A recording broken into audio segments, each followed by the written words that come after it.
All right, we are going to be solving right triangles.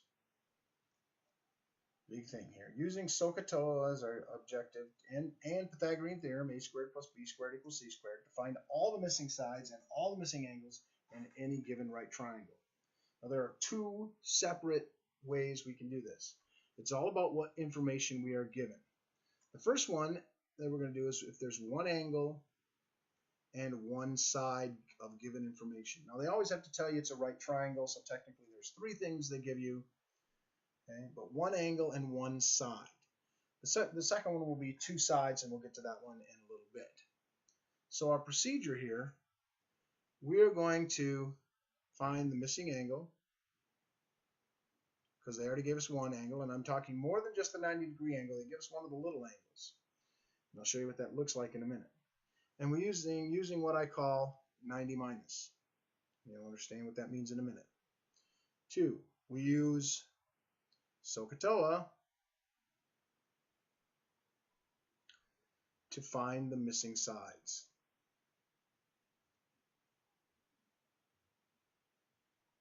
Okay, so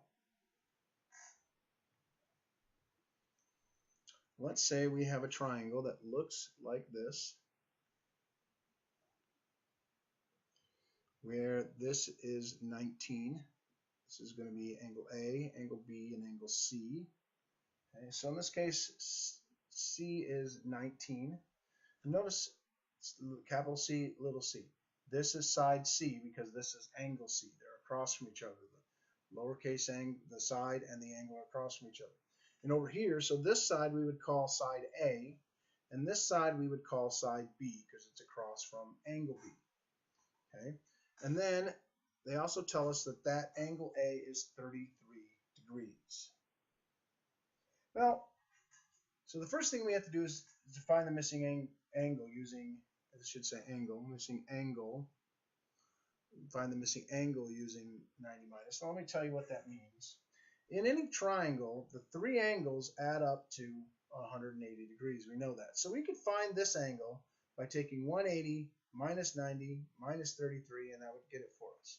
However, in a right triangle, there's always going to be one 90-degree angle. So when we have the 190-degree angle, that means these two angles have to add up to 90. So I can do a little less work by just going 90 minus 33, and that will give me this angle. But I want you to get you the setup. Let's do it. This is how we're going to set these problems up to make sure we get all the pieces that we need. We do A is 33 degrees. Angle B, we don't know what it is yet. Angle C, we know is 90 degrees. And now, side A, we haven't figured that out yet. Side B, we haven't figured that out yet. Side C is 19. Okay? Now, I tell you to find the missing angle first because it's so easy, because all we have to do is 90 minus 33, and that turns out to be 57 degrees. So angle B is 57 degrees.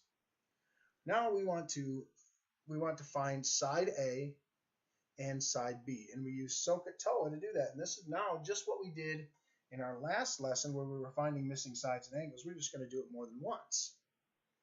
So if I want to find side A is opposite this one, and C, of course, is the hypotenuse. Opposite and hypotenuse is sine. So the sine of 33 equals A, the opposite side, over 19, the hypotenuse. And then we multiply both sides by 19, and we get this. 19 sine of 33. If we put that into our calculator, it turns out to be 10.348.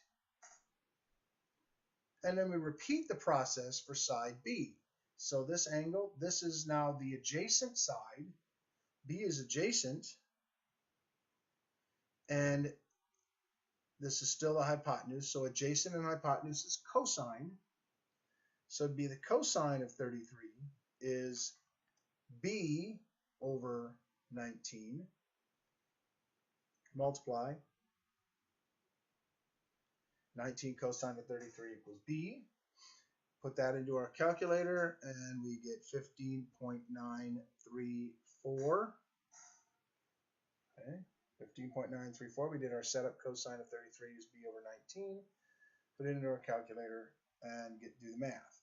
Now we always check our answer, and here's how we check. There's two things to check. First of all, is the biggest angle across from the biggest side and the smallest angle across from the smallest side. It should be every single time that way. Well, here's the biggest angle, and 19 is the biggest side. The smallest angle is 33, and the smallest side is 10.348. That's one check. Okay, the second check, the two small sides should always add up to more than the third side. So 10, we don't even have to be exact. We can just use, let's just use 10 and 15. Because certainly it'd be more than that. But 10 and 15 is 25. Well, that's way more than 19. Way more. So there's no worry there that it's going to be, okay, around. That's how we do it. So we find the missing angle using 90 minus, and then we set up two SOHCAHTOA equations to find the missing sides. All right, let's do the other type, which is where the given is two sides. Okay, now the work for that is going to be, we're going to find the missing side. Okay, with Pythagorean theorem. Okay, because it's quickest. When you're given two sides, it's quickest to just find the missing side with Pythagorean theorem. And then the second step would be to use SOHCAHTOA and one of the inverse trig functions, okay, to find one angle. And once you have one angle, you can just do 90 minus to find the other. Okay, we can just use 90 minus to find the other. All right, so let's look at what that would look like. So if we had a triangle that looked like this, okay, where I've got, this is triangle D, E, and F. And so they tell us this side is 3 and this side is 7. Okay. Now, first thing we notice, well, this of course is little d, and this is little e, and then the hypotenuse is little f. So if we set it up the same way. We got d equals, which we don't know the angle yet, e, we don't know that angle yet, and f we know is 90 degrees. Little d we know is 3, little e we know is 7, and little f we haven't figured out yet. So, first thing, let's find that missing side just using the Pythagorean theorem. So that would be 3 squared plus 7 squared equals f squared. Okay. That turns out to be 9 plus 49 equals f squared. That's 58. And we take the square root of that to get f by itself, get rid of the f squared. And the square root of 58, which is 7.615. Okay. Now that's good because we already see 3 plus 7 is 10, which is bigger than that. So one of our checks we already know works. We know these two angles will both be less than 90. So the biggest angles across from the biggest side already, we know that. Okay. Now we have that. Now we go back to, we want to find one of the angles. It actually doesn't matter which angle you find first. We can find either angle first. I usually just go in alphabetical order, pick whichever one's convenient. It does not matter. You'll get the same answer no matter what. So I'm going to find angle D. Okay. So if I'm looking at angle D, I always use the given information. The given information says that D is 3 and E is 7. I don't use F for this because this is a rounded number and my accuracy is not going to be quite as good. My accuracy is going to be much better if I use D and E.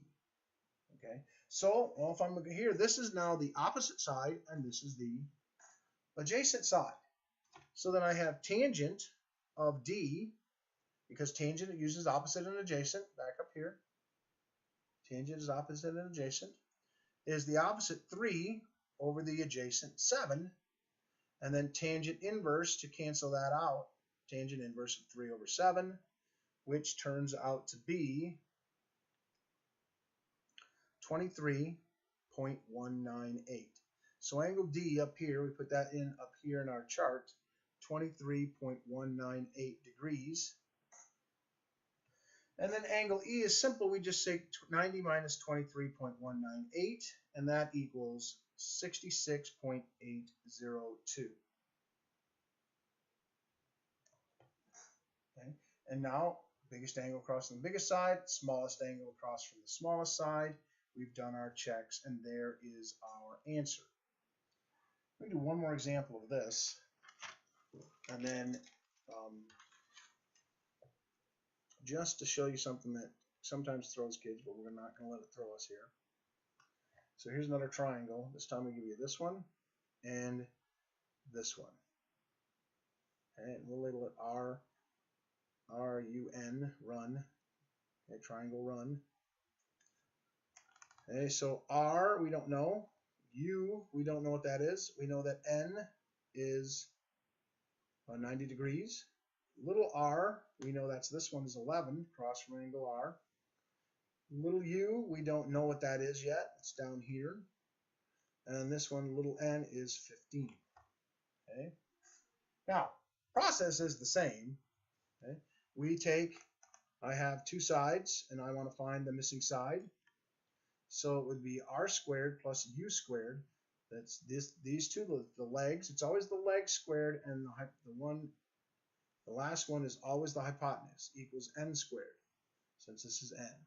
So that would be 11 squared plus u squared equals 15 squared. Or 11 squared is 121, and 15 squared is 225. Subtract 121 from both sides. We've got our equation. Now we subtract to solve. 225 minus 121 is 104. And then the square root of that. Okay. And u equals, well, just a little bit over 10. The square root of 100, of course, would be 10. So this is going to be a shade over 10. The square root of 104 is 10.198. 10.198. So this side is 10.198. And we can already see one of our checks. 11 plus 10 is 21, way bigger than 15. Certainly that works. Now we go about finding the two angles. Again, you can figure out, we can do whichever one you want. You can always do this one if you feel comfortable. Say, I'm always going to do the one in the bottom there. That's fine. Okay, that's fine. Let's find angle R. The sides that are given, we use the sides that are given for that. Because again, we don't want to use a rounded number like this 10.198 that we put in there. Okay, so that would be the opposite side and the hypotenuse. Well, SOHCAHTOA, opposite and hypotenuse are sine. So sine of angle R is the opposite, 11, divided by the hypotenuse, 15. And because we're finding an angle, we have to take the inverse sine of both sides. So the sine and the inverse sine would cancel. I can throw that into my calculator. Second sine of 11 divided by 15. And we get 46.166. Or also would accept 47.166, and also would accept 47.167 if we round. So 47.166 or 47.167 would both be acceptable answers for R. I'm going to use 47.166. And then only thing left is to find angle U, and that I can just do 90 minus 47.166, and I get 42.834. Okay. So again, we get our checks. Biggest angle across from the biggest side. Smallest angle across from the smallest side. You'll notice, and it certainly makes sense, that 11 and 10, these two sides are pretty close together. These two angles are pretty close together. Well, that makes sense. That would be our answer for solved for that triangle.